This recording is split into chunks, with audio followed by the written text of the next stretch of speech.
내가 죽기로 실은 맘먹은 암이에요. 그래서 정말 살리기가 어려워요. 그래서 악성도가 높은 거예요. 조실 부모 케이스가 췌장암에 가장 많더라고요. 그래서 두 분 중에 한 분이 일찍 돌아가셨는데 특히나 아버지 부재가 많았어요. 어머님보다는 아버지 쪽이 비율이 더 많았는데 아빠가 없는 그 내 환경이 실은 살아오면서 너무 고통스러웠던 거예요. 그 감정을 표현하면 실은 알코올 중독 정도로 끝나요. 표현하면. 그리고 양성종양으로 끝나요. 그러나 그걸 묻어두면 그 고통을 아예 표현도 안 하시는 분들이 내색도 안 하면 실은 고통스러웠는데 내색도 안 하시는 분들이 췌장암이 오시더라고요. 그리고 두 번째 부부 코드는 실은 두 가지예요. 제 부부 코드가 우선은 안 좋은 것부터 내가 너를 죽이고 싶을 정도로 미운데 내가 너를 못 죽이니까 내가 나를 죽여서 나 떠날래. 이 코드. 그리고 두 분 중에 한 분이 먼저 돌아가셨어요. 근데 두 분이 사이가 너무 좋았어요. 너무너무 좋았어요. 떠났잖아요. 보고 싶잖아요. 따라 죽는 케이스 췌장암. 제가 이 두 개를 다 봤어요. 제가 암 환자분들 중에서 실은 제일 많이 본 게 췌장암이에요. 그래서 췌장암 환자분들하고 상담을 많이 하면서 이 암이 왜 이렇게 살 수 없는 암이 되었을까? 그리고 진짜 췌장암의 원인이 뭘까라고 진짜 고민을 많이 했거든요. 그래서 저는 환자분들이랑 상담을 많이 한다고 했잖아요. 그래서 히스토리를 다 들어요. 환자의 개인 라이프를 들어요. 그러면 저는 아빠가 언제 돌아가셨다, 엄마가 언제 돌아가셨다 이런 것까지 다 들어요.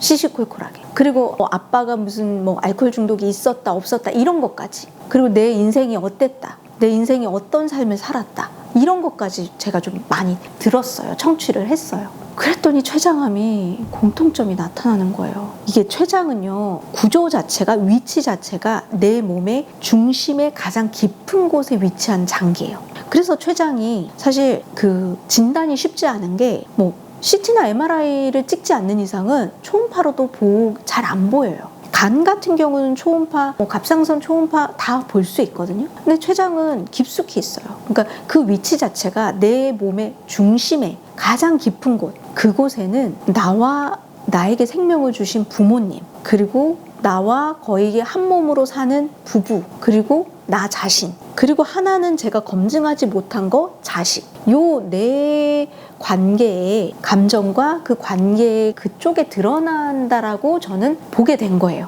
피드백을 통해서. 그러니까 귀납적으로 환자분들을 봤더니.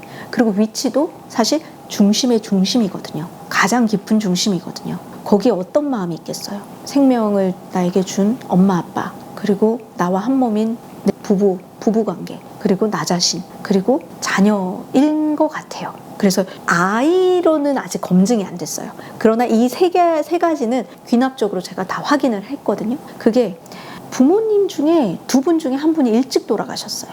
조실 부모 케이스가 췌장암에 가장 많더라고요.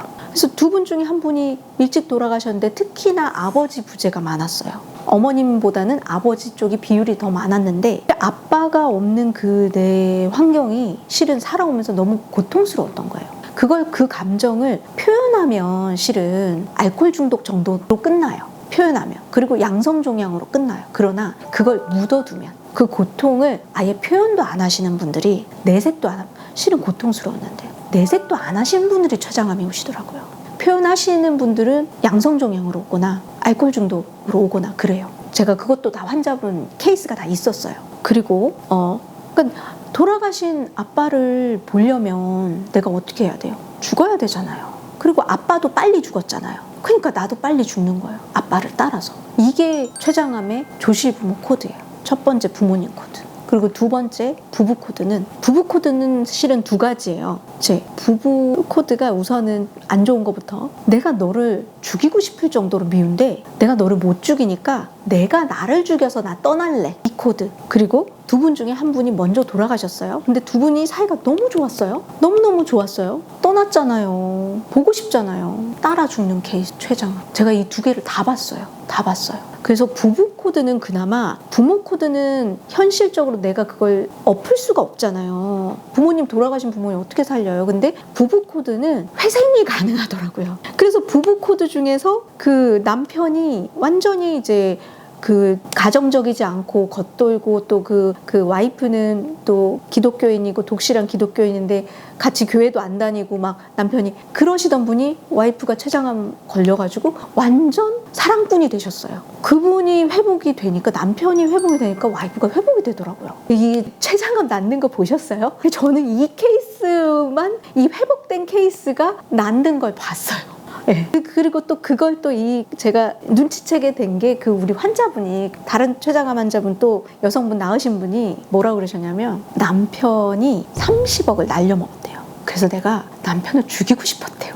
근데 그 말을 했다는 것 자체가 이게 속에 쌓아두지 않고 저한테 오픈했던 것 자체가 이제 푼 거예요. 남편도 용서하고 남편을 죽이고 싶어 했던 나도 용서하고 이미 용서가 이루어져서 푼 거예요. 그러니까 그걸 있는 그대로 그 상황을 받아들이고 남편을 용서하고 자기 자신도 용서하니까 그분도 췌장암이 좋아지셨어요. 그래서 부부 코드는 야, 이건 가능성이 있구나. 이걸로 받고 또 부부 코드가 있다는 걸 발견했고 이제 또 다른 안 좋은 췌장암 케이스가 남편이 바람 폈는데 그게 이분의 자존심을 너무 상처를 준 건데 이분이 자존심이 얼마나 대단하냐면 남편은 와이프가 자기가 바람핀 거를 안다는 걸 몰라요. 그리고 자긴 췌장암으로 이제 재산 같은 거 다 만들어가지고 아들하고 남편하고 다 죽으냐 떠나셨어. 이분이 이혼을 하셨으면 살았을 건데 그게 자기 자존심에는 그게 싫은 거예요. 내가 이렇게 내 인생을 거부당하는 거 이제까지 어떻게 보면 자식 낳아서 잘 훌륭하게 키우고 이랬던 거 남들은 다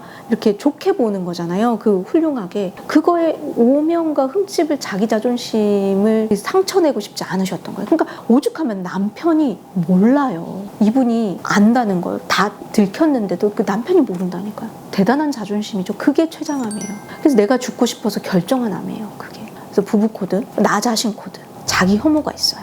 자기 혐오. 자기 혐오가 있으면 사실 치료도 제대로 안 하세요. 자기를 미워하는 게 있어서 그래서 그 자기 혐오가 있는 분들이 뭐 소수가 있으셨어요. 근데 그것도 코드 중에 하나였어요. 그래서 제가 귀납적으로 발견한 거 요거 3가지고 아직 확인 안 한 게 이제 자식의 문제로도 충분히 거기에 감정이 쌓일 수 있기 때문에 자녀 때문에 내가 고통스러워서 죽고 싶은 감정이 들 수도 있을지는 모르겠어요. 아직은. 근데 이제 이론적으로 원리적으로는 가능성은 사실 4가지인 것 같아요. 가장 중요한 인생에서 가장 중요하고 밀접한 실은 내 한 몸 아니에요? 나잖아요. 그쵸? 그러니까 췌장암은 내가 선택해서 온 암이에요. 내가 죽기로 실은 맘먹은 암이에요. 그래서 정말 살리기가 어려워요. 그래서 악성도가 높은 거예요. 그래서 그 각자의 사연들이 있겠지만 그 뿌리 깊은 그 고통이 있으세요. 그래서 그걸 충분히 좀 위로해 주시는 게 필요한 것 같아요.